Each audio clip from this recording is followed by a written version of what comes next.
to give Islam problems. Volk at 170. Get me at 170.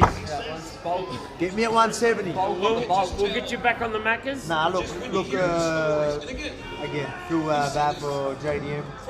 I feel for him. Obviously, you don't get much better dudes than Jack. One of the nicest guys you'll ever meet. I didn't plan on it, but my shuttle just got here and I saw him walk. I wanted to tell Habib and Islam both congratulations, man. What they're doing is incredible. Just won a belt, 15 pounds up. I mean, dominantly. It's just him and his team, the work they're doing and the way they're performing is incredible, man. I got to respect it, you know? Now, I ain't gonna lie to you guys. I want to see Ilia Topuria versus Islam now. I want to see it even more now.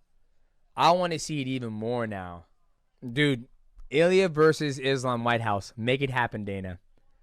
Make it happen. Defend this new world title again. Woo! Donald Trump, let's go open the White House. I'm coming. That would be absolutely tremendous. It was an honor to call your fight. A pleasure to watch. Congratulations. Thank you. Islam Makhachev, ladies and gentlemen. Masterfully handled. I know this is a moment you've dreamt of for your entire career as long as we've talked to you. How good does it feel to have it happen compared to all your dreams about it?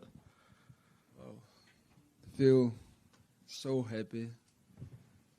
I stay now, try to control, but it's the biggest day in my life and so happy to be double UFC champion in Madison Square Garden. And what I told all fight week is my dream today.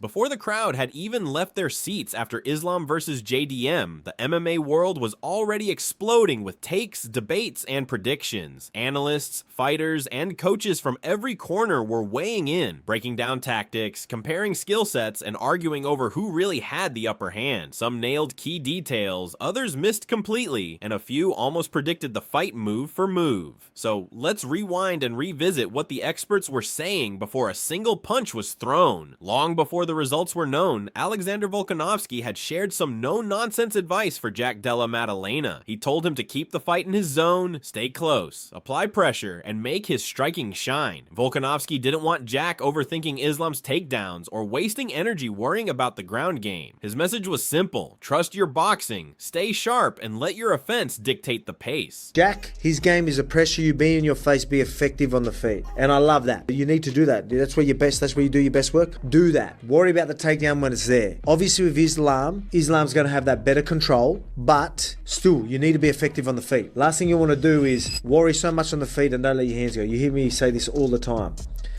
Volkanovski didn't just see Jack as a solid challenger, he saw him as a real threat. He talked about Jack's raw power, his work rate, and his refusal to coast even for a second. When opponents tried to stall or just survive, Jack would cut off angles, keep throwing, and force mistakes. Volkanovski said that while a knockout was absolutely on the table, he wouldn't be surprised if the fight went to the judges, because both men were that tough.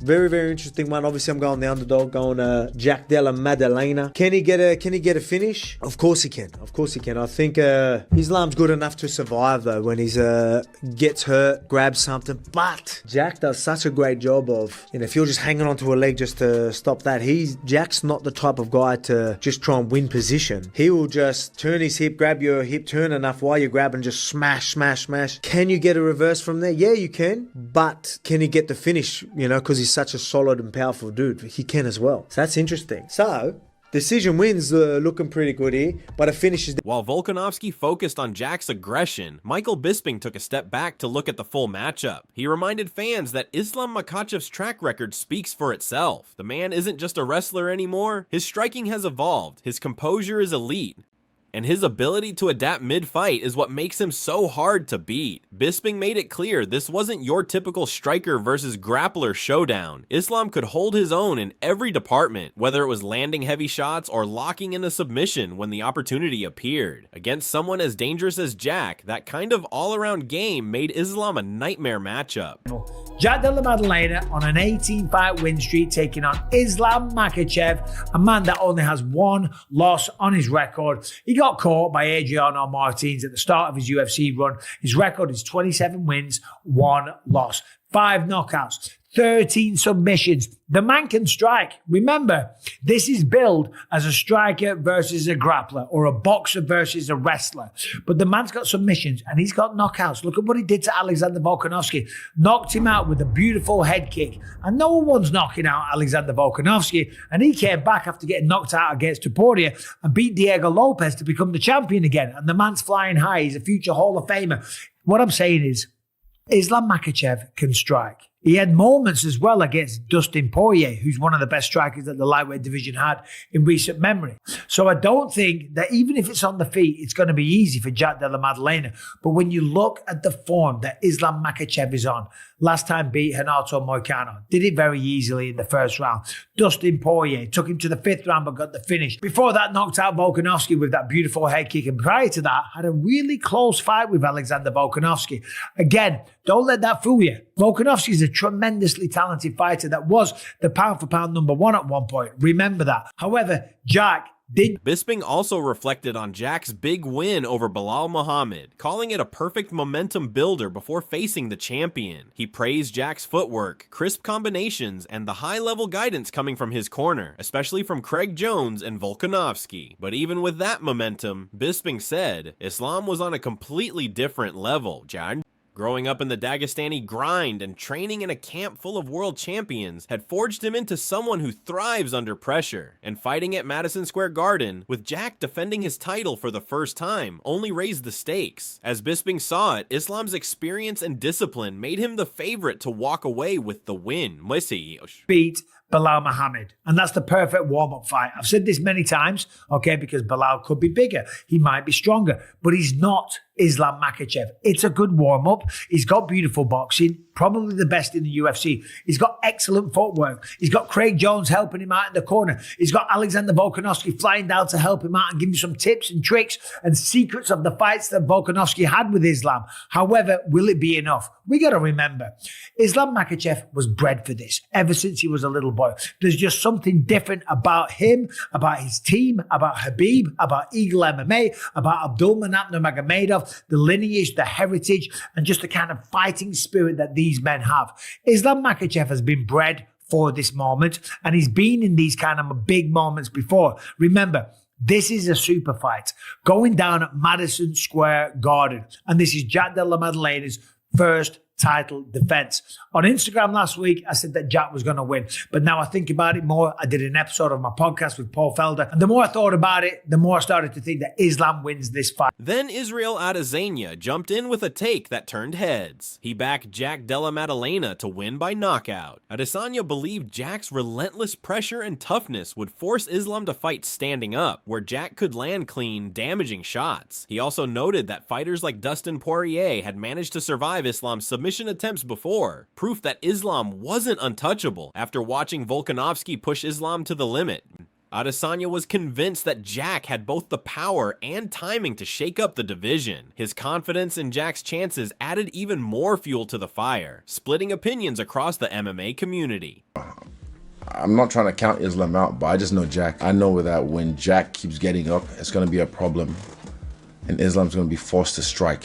And when he's forced to strike with Jack, he's gonna get hurt. Islam, I think, is the best of the Dagestanis, one of the best fighters in history, one of the most efficient. But when it comes to Jack, like, look, even Dustin's able to get up and like stop his submissions, and Dustin's a fucking gun. And also, I've seen live what Volk can do with Islam when they were in Perth. Dustin has great boxing, but I still think Jack is on the boxing level. Levels! And he's touching him.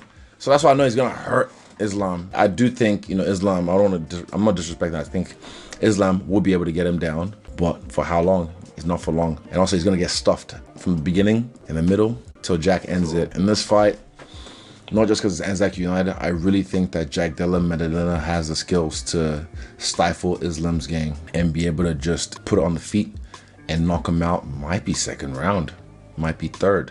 But we'll see. Dustin the Diamond Poirier gave Islam one of the toughest battles of his career. He made the fight messy, forcing Islam to adapt and fight outside his comfort zone. But when it came down to the final moments, Makhachev showed why he's one of the best finishers in the sport.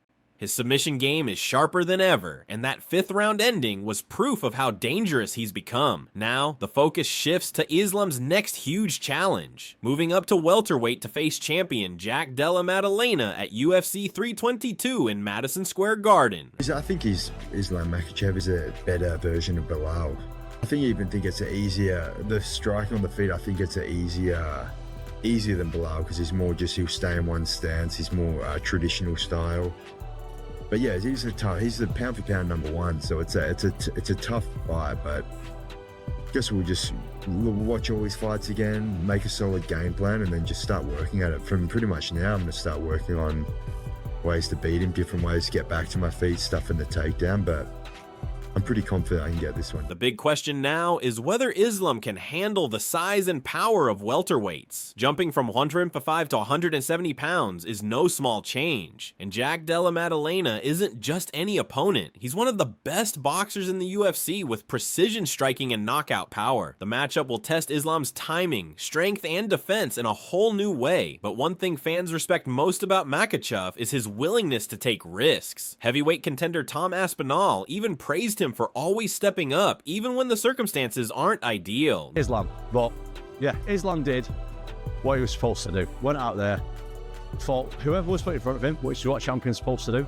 Fought the guy that the UFC told him to fight, and he got the win. And he's levels above anybody else in that division. He's going to hold the belt for a long, long time, and that is something that I'm very excited for because I'm a massive Islam Makhachev fan. It turns out Tom Aspinal is a massive Makhachev supporter. He's mentioned many times how much he admires Islam's technical ability and calmness under pressure. As someone who started in Brazilian Jiu-Jitsu before dominating in MMA, Tom sees the finer details in Islam's game that casual fans might miss. Aspinal's own all-around skill set shows shades of that same Dagestani discipline, and it wouldn't be surprising to see him pull off an Islam-style performance one day. If you're enjoying these insights, hit the like button and let us know your thoughts below. Even fighters who've clashed with Islam's camp can't help but respect him, Tony Ferguson being one of them. Makhachev, I'm going to tell you, somebody was telling me, who do you think's a better wrestler? Was it Makhachev or was it Khabib? And I think Makhachev is a better grappler, honestly. I think he's a little bit faster. I think with Khabib, I think he's just a little bit more, not timid of the freestyle that Makhachev presents, but I think Makhachev, he's not going to do so bad at 170. I think he'll be all right. Tony Ferguson's rivalry with Khabib is legendary, but surprisingly, he's spoken respectfully about Islam's talent. Whether he's being genuine or just poking fun at Khabib, Tony has never shied away from giving credit where it's due. Many fans say Islam's dominant win over Charles Oliveira was the fight that finally gave us an idea of what Khabib versus Ferguson might have looked like. The result wasn't close. Islam controlled every moment, leaving fans to wonder if Khabib would have done the same. It's one of those unanswered questions that still fascinates fight fans. Makhachev, can he fill the shoes of a George St. Pierre one day? He's amazing. I think right now he's the best pound for pound right now. His last few performances, just amazing. An amazing showcase of heart too, because he had a bad cut on his forehead, and Poirier gave him a tough time. I think that fight gonna make Makhachev even better, because these are the fight that make you grow. In terms of skill, Makhachev right now is the best fighter, but that doesn't mean if you're the best that you always win. When legends speak, people listen. And Georges St. Pierre, one of the all-time greats, has nothing but respect for Makhachev. GSP has praised Islam's balance of wrestling, striking, and mental composure, calling him one of the most complete athletes in the sport today. Michael Chandler, another elite fighter, shares that view, even without facing him in the Octagon.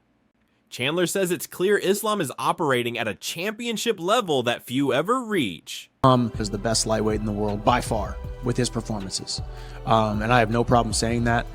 His hands are getting better. He just outstruck Poirier. He can outgrapple anybody, and I think he truly is doing it for more. He's got something deeper that he's fighting for. He's fighting for an entire village, an entire portion of the country, an entire religion, and an entire legacy for himself and also Khabib and Khabib's father. All in all, the experts were split but united in one thought. This fight was going to be a war. Whether it was Islam's composure and championship experience or Jack's explosive striking and fearless pressure, neither man was expected to back down. The result? A showdown so evenly matched that fans knew they were about to witness something special. The kind of fight people would still be talking about long after the lights went out at Madison Square Garden.